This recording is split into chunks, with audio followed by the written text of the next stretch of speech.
अस्सलाम वालेकुम। अब हम करते हैं एट्रियल सेप्टल डिफेक्ट। दो एट्रिया के दरमियान अगर डिफेक्ट परसिस्ट कर जाए आफ्टर बर्थ, इसे हम कहते हैं एट्रियल सेप्टल डिफेक्ट। नॉर्मली क्या होता है, नॉर्मली जो दो एट्रिया हैं, दो एट्रिया के दरमियान प्री बर्थ जो है, बर्थ से पहले इन दोनों के दरमियान एक फोरामेन ओवेल होता है। फोरामेन ओवेल एक ऐसा होल है जिसकी वजह से क्या होता है कि यहाँ से जो ब्लड आ रहा होता है, ऑक्सीडेटेड ब्लड आता है प्लेसेंटा से, ठीक है। यहाँ से जो है प्लेसेंटा से आ रहा होता है अम्बिलिकल वेन के थ्रू जाता है राइट एट्रियम में। राइट एट्रियम से जो है यहाँ से बाईपास करके वो लेफ़्ट साइड पे चला जाता है। फिर उसने नीचे जाना है, इस यहाँ वेंट्रिकल में जाना है बाकी ब्लड ने, और यहाँ से जाना है हमने पल्मोनरी वेन्स में जाना है, और पल्मोनरी को सप्लाई करता है, और वहाँ से शंटिंग होके पेरियन डक्टस आर्टरोसिस के थ्रू दोबारा से जो है वो एओर्टा में आ जाता है। सो हमारा यहाँ मेन ये है कि ये डिफेक्ट जो है वो रहता क्यों है।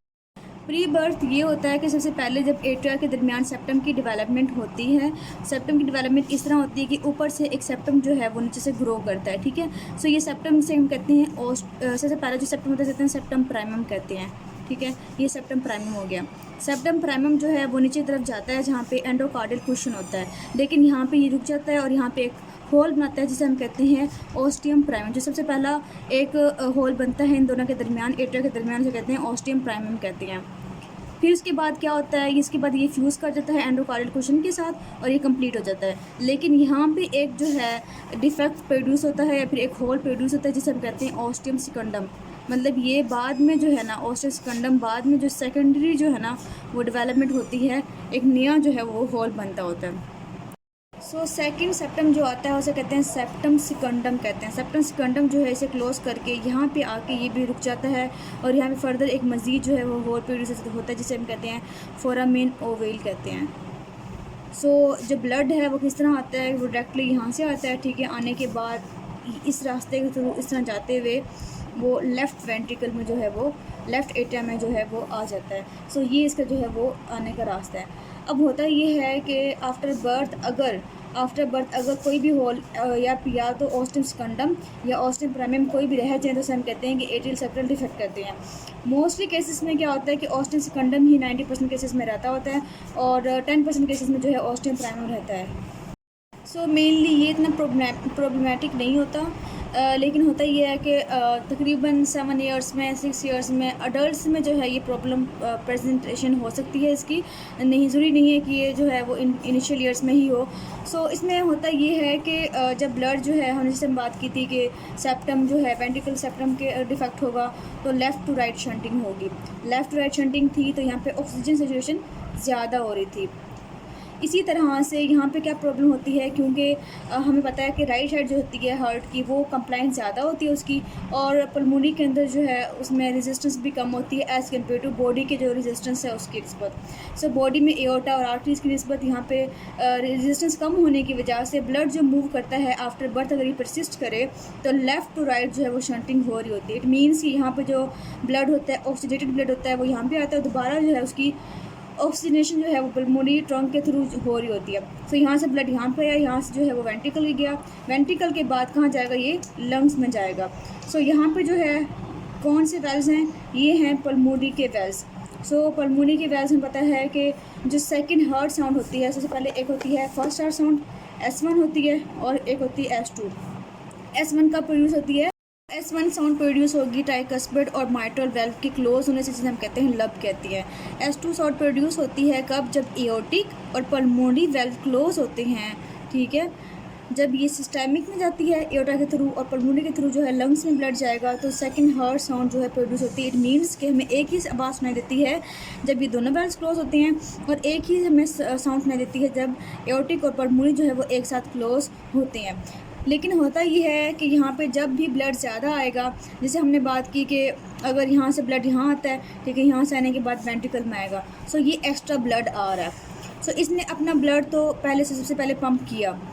नॉर्मली क्या होता है कि जो है ऊपर से और इधर से जो है वो ब्लड आएगा एट्रियम में, एट्रियम से आएगा वेंट्रिकल में, और वेंट्रिकल से जो है ना वो पंप होगा, ये पंप करेगा पल्मोनरी के अंदर, ये पंप करेगा एओर्टा के अंदर। सो यहाँ पे जो है वो एओर्टा के अंदर सपोज करें।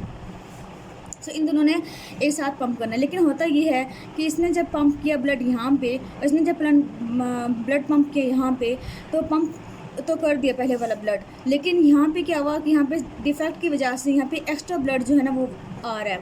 सो ये एक्स्ट्रा ब्लड पंप करने के लिए इसको थोड़ा सा टाइम लगेगा।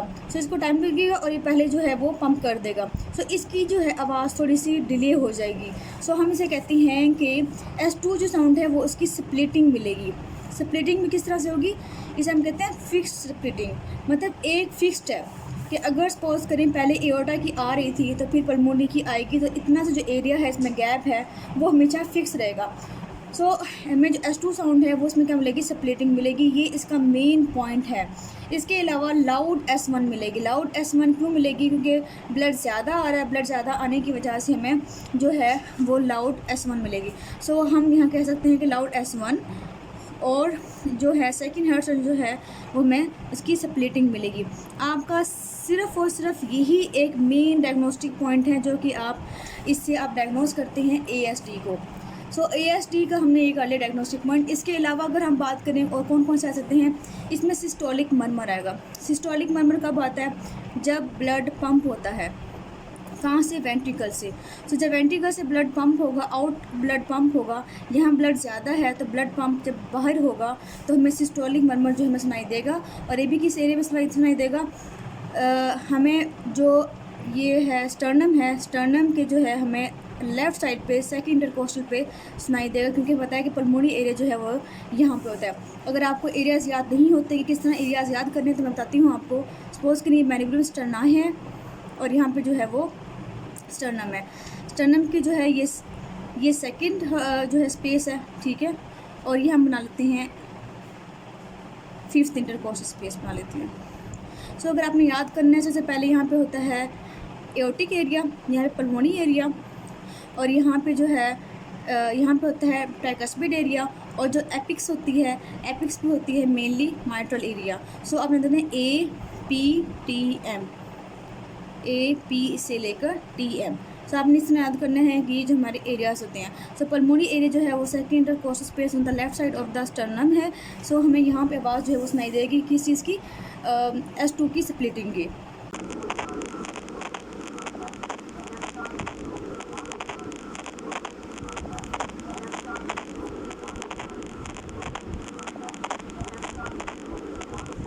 ओके जी, ये हमारा डायग्नोस्टिक पॉइंट है मेनली दो। एक तो पेशेंट जो है वो एक्सरसाइज इंटॉलरेंस के साथ आ सकता है, ठीक है, और एज जो है वो ज़्यादा ही होगी, मोस्टली एक्सरसाइज इंटॉलरेंस के साथ आ सकता है। सेकंड मैंने बताया आपको कि इसमें जो है S1 जो है वो लाउड होगी, और इसके अलावा जो है सिस्टोलिक मरमर होगा, और इसके अलावा आपका आ सकता है फोर्थ पॉइंट क्या आ सकता है, splitting, fix splitting of S2। ये हमारे जो है 4 ही डायग्नोस्टिक पॉइंट हैं। और एज जो है मेनली एज याद करनी है कि ये जो है थोड़ी सी अडल्ट में, मतलब समझ लें कि बड़े बच्चे जो है इसमें आ सकते हैं। उसके बाद इसमें आपसे पूछी जाती हैं कि इसकी टाइप्स कौन कौन सी थी। तो हम यहाँ पे टाइप्स कर लेते हैं इसकी। सबसे पहली जो टाइप है इसमें अपने जो आपकी बुक में दी हुई है वो है साइनस मिनोसिस डिफेक्ट, ठीक है। साइनस मिनोसिस डिफेक्ट इसके अंदर हो सकता है, जो कि तकरीबन सेप्टम के बिल्कुल बिल्कुल ऊपर यहाँ पे डिफेक्ट है, जिसे हम कहते हैं साइनस विनोसिस डिफेक्ट कहते हैं। सेकंड जो हमने पहले बताया कि ऑस्टियम सेकंडम होगा। ऑस्टियम सेकंडम जो होती है वो मोस्ट कॉमन है इसके अंदर। और थर्ड जो है जो कि लो होती है, जो कि यहाँ बिल्कुल लोअर मार्जिन पे होती है, इसे हम कहते हैं ऑस्टियम प्राइमम कहते हैं। सो ये आपके 3 टाइप्स हैं इसकी, और ये आपके जो है यूक्यूज़ में पूछी जाती हैं। चलिए जी नेक्स्ट करते हैं। नेक्स्ट हमारा ये है कि हमने इसको किस तरह से जो है वो डायग्नोस करना है। सो डायग्नोसिस करने के लिए या फिर हम किस तरह से इसको इन्वेस्टिगेट करते हैं, तो हम ये देखते हैं। हम डायग्नोस करते हैं इसको, जैसे पहले हम करवाएंगे एक्सरे ऑफ चेस्ट। आप देख रहे हैं कि जितने भी कार्डियक की प्रॉब्लम है सब में हमने एक्सरे ऑफ चेस्ट लाजमी करवा रहे हैं। हम ये देखते हैं कि उसमें जो अगर ब्लड ज़्यादा आ रहा है, जब भी ब्लड वेंट्रिकल राइट वेंट्रिकल में ब्लड ज़्यादा आता है, चाहे वो VSD के थ्रू आए चाहे ASD के थ्रू आए, तो वहाँ ब्लड जाएगा लंग्स के अंदर। लंग्स में ब्लड ज़्यादा जाएगा तो वहाँ पे जो मार्किंग्स होती हैं, वेस्कुलर मार्किंग्स होती हैं, वो ज़्यादा बढ़ जाती हैं। और इसके अलावा जो अगर ब्लड ज़्यादा होगा हार्ट के अंदर, तो ब्लड रहने की वजह से कार्डियोमेगाली हो सकती है। उसके बाद हम बात कर सकते हैं कि इसमें ECG करवा लेंगे। ECG में जो है वो क्या होगा, राइट वेंट्रिकल की हाइपरट्रोफी हो सकती है, या कोई एक्सेस का प्रॉब्लम है थोड़ा बहुत, तो वो भी इसके अंदर आ जाएगा। और अगर कोई बंडल ब्रांच ब्लॉक है तो वो इसमें आ सकता है, लेकिन बस हमने ECG करवानी, मेन हमारा यही है। थर्ड जो है हमें पता है कि हमने इको करवानी होती है। इको जो है वो बहुत ज़्यादा बेस्ट है, बेस्ट इन्वेस्टिगेशन ऑफ चॉइस है हमारी।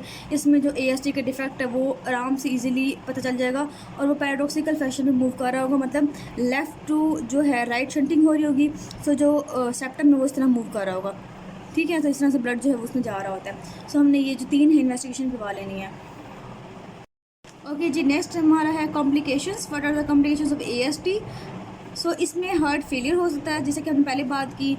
और अगर डिफेक्ट बहुत बड़ा है, इन्फेक्टिव एंडोकार्डाइटिस हो सकता है। और इसके अलावा जो है इरिथमियास हो सकता है हार्ट का, ठीक है। अभी हमने बात की कि जो है हार्ट ब्लॉक हो सकता है। और हमें पता है कि ब्लड जब ज़्यादा जा रहा है लंग्स के अंदर तो पल्मोनी जो है वो हाइपरटेंशन हो सकती है इसके अंदर। और इसके बाद हम फर्दर बात करें, अगर अभी लेफ़्ट टू राइट शंटिंग हो रही थी, अगर राइट टू लेफ़्ट शंटिंग हो तो हमें पता है कि आइजनमेंजर जो सिंड्रोम था वो इसके अंदर हो सकता है, ठीक है। और इसके अलावा जो आपने याद रखना है इसके अंदर वो ये कि इसमें एम्बुलेंस जो है वो जा सकता है। एम्बुलेंस क्या होता है, सपोज करें कि ये जो हार्ट है, ठीक है। अब हुआ ये कि जो मेनली डीप वेनस थ्रोम्बोसिस के जो एम्बुलेंस आ रहे होते हैं वो मेनली राइट एट्रियम में आते हैं, ठीक है। राइट साइड जाती है, राइट साइड पे। उसके बाद राइट आती हैं राइट वेंट्रिकल में और उसको लंग्स में, उसके बाद लंग्स में जा सकते हैं। लेकिन क्योंकि हमें डिफेक्ट है तो डिफेक्ट होने की वजह से ये यहाँ से यहाँ मूव कर सकता है। सो यहाँ से राइट से लेफ्ट मूव करने के बाद ये ब्रेन में जा सकता है। सो ये एम्बुलेंस जो है वो इस तरह से पैराडॉक्सिकल फैशन में मूव कर सकता है। ये आपने कॉम्प्लिकेशन जो है इसकी याद रखनी है। फर्दर हम बात करते हैं कि इसमें कि हमने किस तरह से मैनेजमेंट करनी है। सो मैनेजमेंट में ये है कि हम इसकी मेडिकल मैनेजमेंट भी कर सकते हैं और इसकी सर्जिकल मैनेजमेंट भी कर सकते हैं। मेडिकल में ये है कि आपने, जैसे हमने पहले बात की थी कि हमने मेडिकली इसको ट्रीट करना है। इन्फेक्टिव एंडोकार्डाइटिस है तो उसको हम ट्रीट कर लेंगे पहले ही। और सर्जिकल में मेनली ये है कि हमने अगर पेशेंट सिम्टोमेटिक है तब हमने इसे क्लोज़ करवाना होता है।